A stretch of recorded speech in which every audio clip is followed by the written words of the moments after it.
কাজ ছাড়ছে ভাই।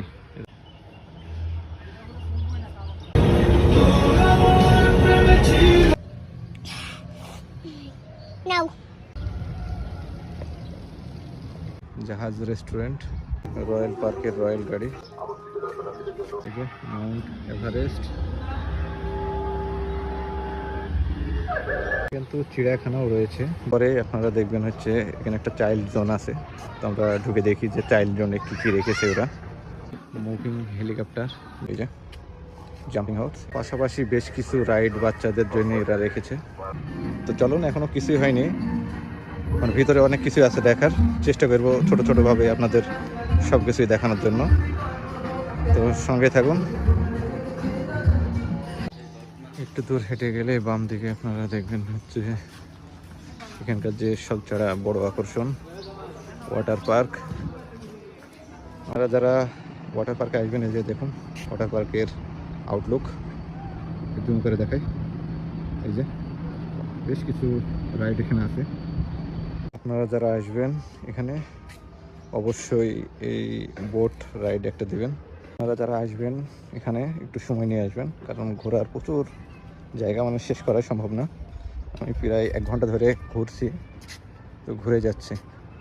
একটু দূরে গেলে দেখতে পারবেন দুই দিকে দুই মানে লেক, যে হাত মাঝখান দিয়ে রাস্তা, চমৎকার সুন্দর লেক, আর প্রচুর বোট এখানে আছে।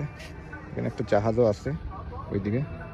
যারা জাহাজে ওঠেনি কোনোদিন, এটা চললে হয়তো একটু কিছু হলেও ঘাটতি পূরণ করতে পারবেন। যে জাহাজে উঠেছিলাম, জাহাজ রেস্টুরেন্ট, খুব চমৎকার।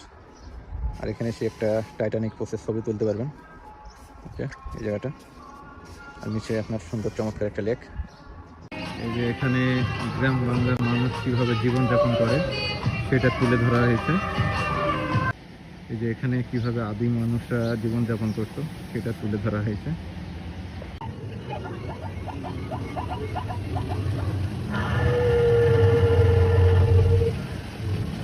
এই যে ভাই একটা আরেকটা সুন্দর স্পট আর কি, তো দেখেন কি সুন্দর করার চেষ্টা করেছে এরা, অসাধারণ। এই যে পার্ক যে এত সুন্দর হয় এটা দেখে বুঝতে পারবেন।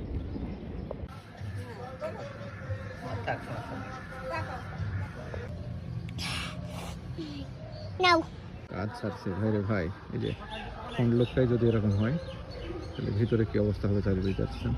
যারা একটু হরর মুভি লাভার আছেন তারা এখানে যেতে পারবেন। হার্ট দুর্বলরা অবশ্যই এটা অ্যাভয়েড করবেন। বাইরে